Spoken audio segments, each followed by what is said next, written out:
34절, 35절.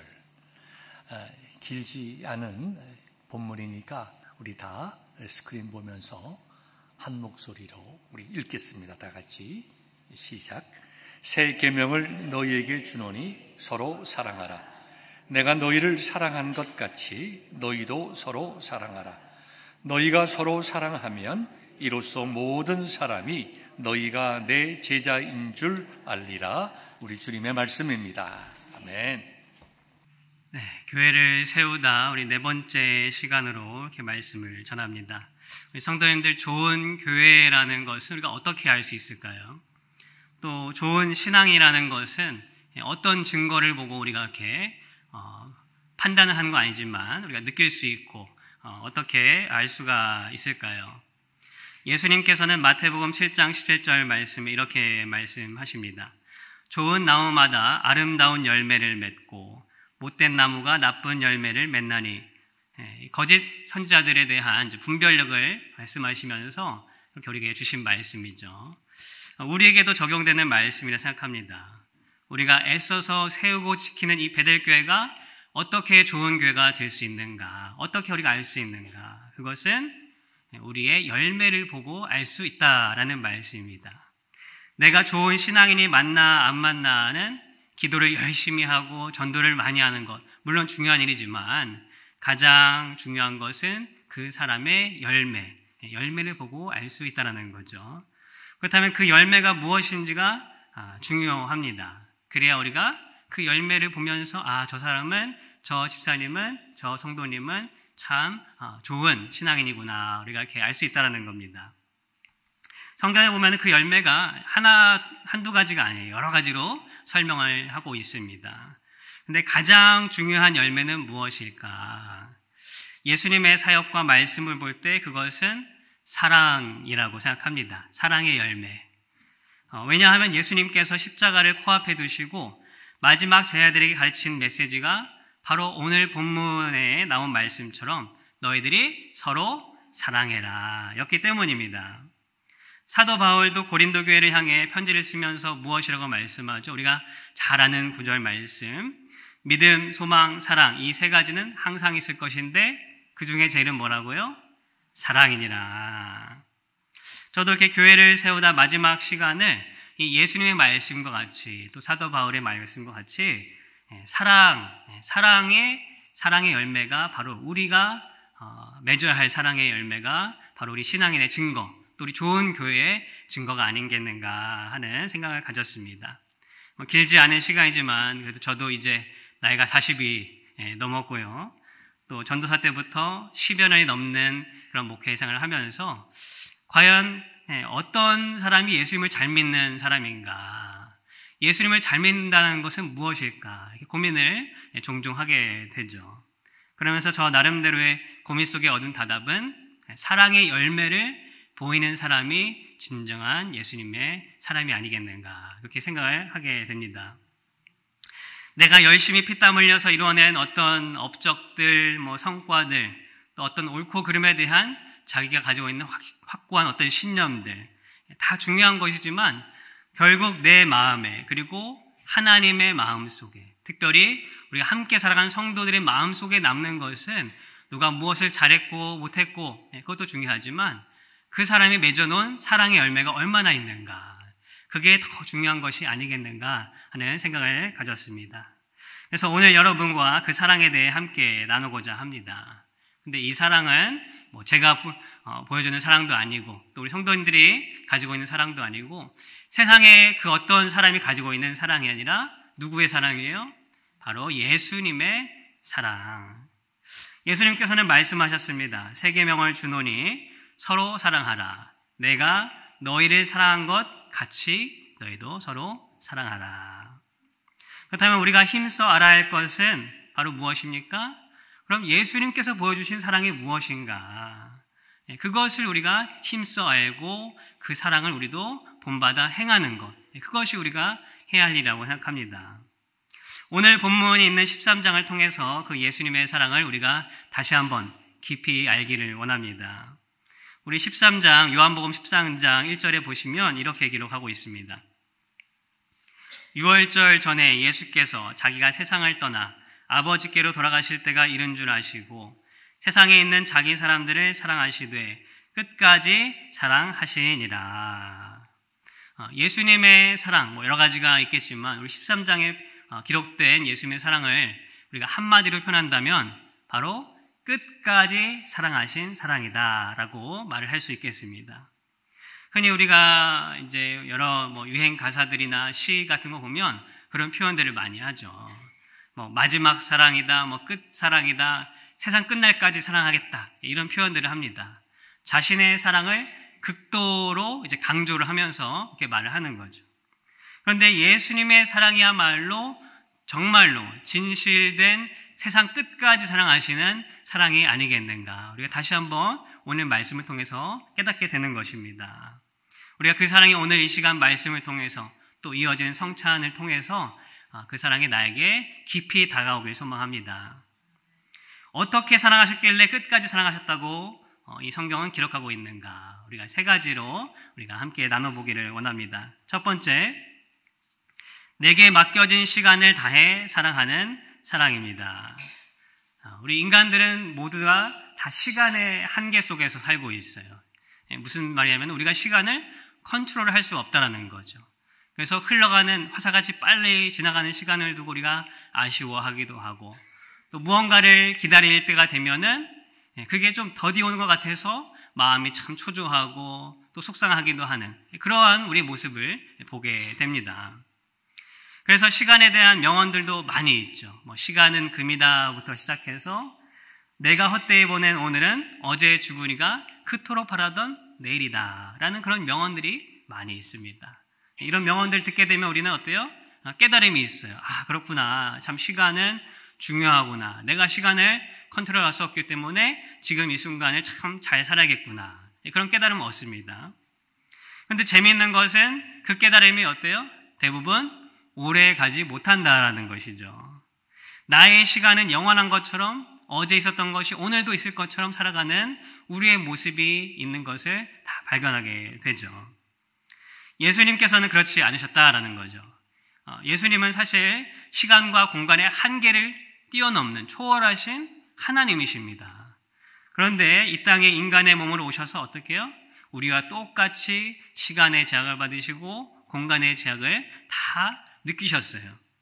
그렇지만 예수님은 영원한 것처럼 사시지 않았고 예수님은 하나님의 정하신 시간의 시간표대로 그 때를 다 아시고 그때 무엇을 해야 할지 특별히 그 순간에 어떻게 사랑하셔야 될지 그것을 아시고 사랑하시는 삶을 살았다라는 것입니다. 예수님의 때가 있다는 것을 아셨고 이제 그 시간은 오늘 본문에서 끝을 향해 가고 있었죠. 이 땅에서의 시간이. 그래서 그 귀중한 시간을 어떻게 했습니까? 제자들과 함께 유월절 저녁 만찬을 보내시면서 특별히 그들의 발을 씻기시면서 예수님의 사랑을 다시 한번 가르쳐 주시는 모습을 볼 수가 있습니다. 우리는 어떻게 내게 맡겨진 시간에 끝까지 사랑할 수 있는 자들이 될 수 있을 것인가? 우리는 예수님처럼 내게 맡겨진 시간이 얼마가 될지 내일이 우리에게 다가올지 우리는 알 수가 없습니다. 내일도 우리 손에 있지 않고 지나간 어제도 마찬가지예요. 우리에게 주어진 시간은 언제뿐밖에 없어요? 우리에게 주어진 시간은 바로 지금 이 순간밖에 없죠. 1분 앞에도 우리가 어떻게 할 수가 없고 지나간 1분도 붙잡을 수가 없습니다. 그렇게 우리가 끝까지 사랑할 수 있는 방법은 바로 뭡니까? 지금 내게 주어진 이 시간, 이 순간을 내가 해야 할 일에 최선을 다하고 특별히 주님의 사랑을 본받아서 내가 열심히 사랑하는 것, 그것이 우리가 끝까지 사랑할 수 있는 비결인 줄 믿습니다. 있을 때 잘할 걸, 내일부터 잘해야지, 우리가 이런 말들을 많이 하지 않습니까? 그것이 아니라 지금 맡겨진 시간, 비록 내가 부족하고 내 마음이 좀 어렵다 할지라도 지금 이 순간이 지나버리면 다음 시간 우리가 붙잡을 수 없다라는 마음으로 내 매 순간순간마다 주님의 사랑을 본받아서 사랑하기에 최선을 다하는 우리 모두가 되기를 소망합니다. 그렇게 내게 주어진 한순간 한순간을 최선을 다해 사랑하면 우리는 주님께서 보여주신 것 같은 그런 아름다운 사랑의 열매를 다 맺게 될 줄 믿습니다. 형제를 사랑해야 한다고 해서 무언가 특별한 큰 일들을 하는 것이 아닙니다. 물론 다 중요하지만 그보다 더 먼저인 것은 평소에 잠깐 우리가 서로 잠깐 얼굴을 스치더라 할지라도 눈빛 하나, 말 한마디, 그 가운데 우리의 사랑을 전할 수 있으면 그것이 더 먼저고 더 중요한 것이다라는 것입니다. 예수님은 결코 이제 제자들과 떨어질 날이 가까웠기 때문에 특별한 날을 만드셔가지고 사랑하신 것이 아닐 것입니다. 예수님은 분명히 평소에도 그 제자들을 사랑하셨을 것이고 그들의 어려움들을 도우셨고 또 그들에게 서로 사랑하라고 말씀하셨을 것입니다. 우리도 이와 같은 사랑을 하기를 간절히 소망합니다. 내게 맡겨진 이 시간, 어쩌면 얼마 남지 않은 시간 내게 허락될 때에 형제, 자매, 이웃을 우리가 더 사랑하고 그 사랑의 열매가 하나하나 맺어지는 그런 아름다운 모습이 우리 가운데 넘치기를 소망합니다. 두 번째로는 나에게 어려움을 주는 사람까지도 사랑하는 것입니다. 예수님은 마지막 유월절 저녁에 섬김과 사랑의 표현으로 제자들의 발을 씻기셨습니다. 근데 그 중에 누가 또 있었어요? 가롯 유다도 있었다. 가롯 유다는 예수님을 배신한 자였습니다. 그의 마음을 이미 다 아셨음에도 불구하고 예수님은 그 유다의 발도 다 씻겨주셨다. 그리고 사실 복음서를 보면 다른 제자의 이름보다 오히려 유다에 관한 이야기가 지금 이 마지막 장면에 많이 등장하고 있는 것을 볼 수가 있어요. 아니 왜 하필이면 좋은 이야기를 집어넣지 왜 예수님 판 이 유다의 이야기를 집어넣었을까? 그것은 예수님께서 예수님을 팔 것이라는 것을 다 아셨지만 그럼에도 불구하고 유다가 끝까지 회개하고 돌아올 수 있도록 베풀어 주시는 그 주님의 사랑을 보여주시는 것이 아닌가.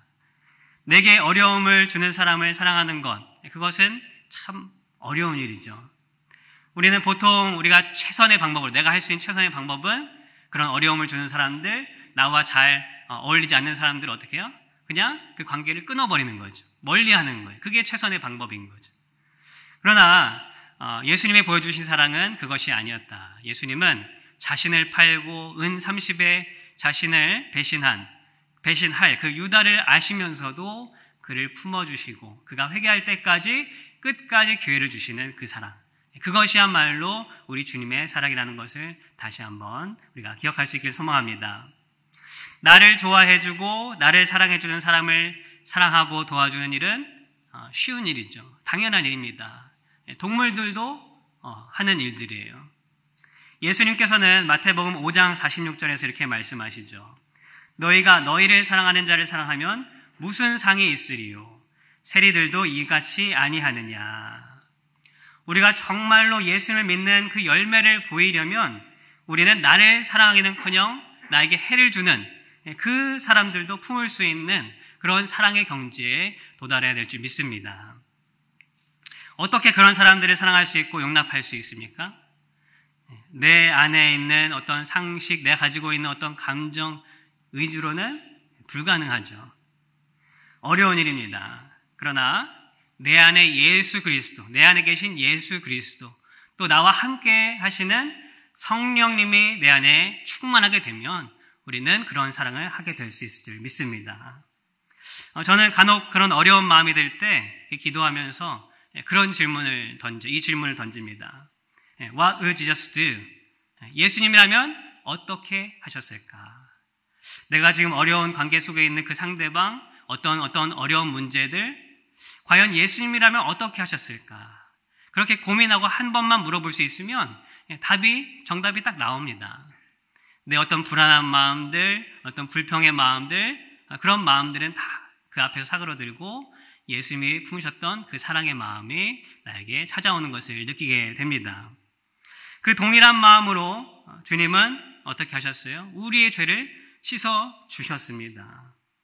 그 예수님을 진정으로 내 안에 모시고 사는 분이라면 우리는 그 은혜 앞에서 우리의 상식, 우리의 감정, 우리의 소원, 그 모든 것을 다 내려놓고 사랑의 열매만을 맺을 수 있어야 하겠습니다. 참 어려운 일입니다. 쉬운 일이 아니죠. 평생을 살아도 잘 하지 못할 수가 있어요.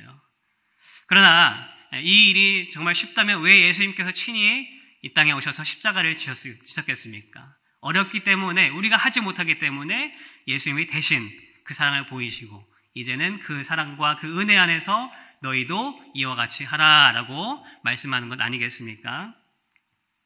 우리가 어려울 때에 우리 포기하지 말고 더 낭망하지 말고 그 예수님을 바라보면서 예수님 앞에 나갈 수 있길 소망합니다. 나 같은 죄인도 살리신 그 은혜가 내 앞에 있는 나를 힘들게 하는 어떤 그 사람에게도 전달될 수 있도록 내가 그 사랑을 전하는 통로가 되게 해달라고 기도하는 우리 모두가 되기를 소망합니다. 마지막으로 수고하는 사랑이 우리에게 필요합니다. 수고라는 말은 본래 이제 받을 수에 쓸고라는 한자로 이제 뭐 힘든 일, 고생을 겪는다라는 말로 쓰이죠. 그래서 우리가 보통 이제 애쓰고 노력하신 분들에게 수고하셨습니다 이렇게 인사하지 않습니까? 근데 제가 아는 어떤 목사님은 이 단어를 두고 이제 앞에 있는 수를 단어를 손수를 써서 손이 고생하는 것, 그래서 손이 고생하는 것이 수고다 이렇게 해석을 하는 것을 이제 들은 적이 있습니다. 무슨 말씀인가 하면은 수고라는 것은 우리가 말로만 하는 것이 아니고 내 손이 직접 일하고 내 몸이 행동으로 보여지는 것, 그 행동을 이제 강조하셨다라는 거죠. 사랑도 마찬가지가 아닌가 싶습니다. 사랑은 물론 말로도 마음으로도 우리가 전할 수가 있죠. 그러나 손이 고생하고 우리가 좀 수고스럽더라도 내가 좀 힘들더라도 내 행동으로 보여지는 사랑이 온전한 사랑이 되는 줄 믿습니다. 예수님께서 왜 6월절 저녁에 제자들에게 마지막 가르침을 주시면서 왜 그 제자들의 발을 일일이 다 손수 씻겨주셨을까요? 예수님께서 사랑하라는 명령을 하시면서 너희 마음대로 사랑하는 것이 아니고 이와 같이 나처럼 해라라고 말씀을 하시면서 몸소 보여주시는 거죠.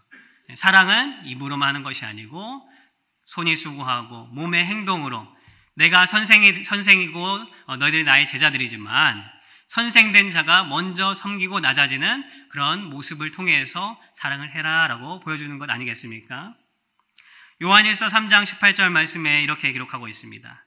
자녀들아, 우리가 말과 혀로만 사랑하지 말고 오직 행함과 진실함으로 하자. 우리가 말과 혀로만 사랑해도 사실 효과가 있어요.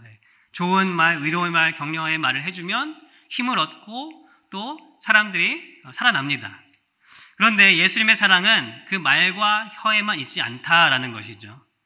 내 손이 고생해도 내 행동으로 보여주는 그 사랑이야말로 참된 주님의 사랑이다라는 것입니다. 예수님께서 공생에 사역하실 때 대부분 어떻게 하십니까? 말로 예수님께서 어떤 아픈 사람들, 병자들을 고쳐주시죠. 그런데 이제 복음서에 보면은 간혹가다 말로만 하지 않으시고 여러 가지 이제 다양한 그런 행동들을 하시는 경우가 있습니다. 눈먼 자에게 어떻게 하셔요? 진흙을 빚어서 그 눈에 일일이 발라주시죠. 그러면서 눈을 낫게 해주시고 또 귀가 안 들리는 사람에게 귀에 손가락을 넣어서 또 귀를 들리게 하시고 또 손을 잡아서 일으켜 주시는 이런 행동들을 하십니다. 이것은 바로 주님의 이 사랑의 수고를 보여주는 그런 행동이죠. 얼마든지 말씀만으로 하실 수 있지만 직접 그 손을 잡아주시고 만져주시면서 주님의 사랑을 그들에게 전하는 것, 그것이 바로 예수님의 사랑이었다라는 것입니다. 우리도 이와 같이 사랑할 수 있기를 바랍니다. 말과 혀에 머무르는 사랑이 아니라 내 손이 좀 고생하지만 상대방은 나를 통해서 주님의 사랑을 느낄 수 있게 우리가 그렇게 다가갈 수 있는 저와 우리 모두가 되기를 소망합니다.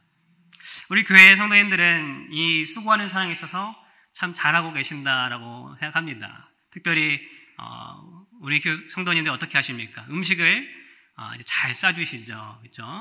처음 오는 분들에게 음식 싸서 드리고 또 교회 나오지 않은 분들에게 음식을 싸서 또 갖다 드리고 또 음식도 만들어서 갖다 드리기도 하고 저도 그 사랑을 참 많이 받았습니다. 사실 뭐 음식 한 끼 못 먹는다고 해서 굶어 죽을 사람이 누가 있겠습니까? 그렇지만 내가 좀 고생하더라도 내가 좀 수고스럽더라도 주님의 사랑을 가지고 내가 전할 때에 그 사랑의 열매들이 그 가운데서 맺어지는 그런 아름다운 모습이 우리 가운데 있음을 보게 됩니다. 저는 이제 담임 목사님께서도 몇 번 말씀하신 것처럼 다른 사람의 말을 잘 들어주는 은사를 주셨어요. 제가 젊었을 땐 잘 몰랐는데 여기 베델교회 와서 생활하다 보니까 그것을 좀 발견하게 됐습니다. 처음 왔을 때부터 하나님께서 훈련을 시키신 것 같아요. 처음에 20대 후반에 와서 아주 어린 나이죠. 그럼에도 불구하고 1시간씩 저한테 얘기하고 2시간씩 전화로 얘기하고 제가 이렇게 잘 들어주는 그런 특별한 그런 게 있어서 그런 게 아니고 말씀하시는데 무엇을 말해야 될지 잘 몰라서 그냥 들어만 주고 있었는데 그게 성도님들에게는 위로가 되었던 것 같아요. 저는 이제 손이 고생하기도 했지만 귀가 고생을 한 거죠. 여러분들의 은사는 다 다를 줄 압니다.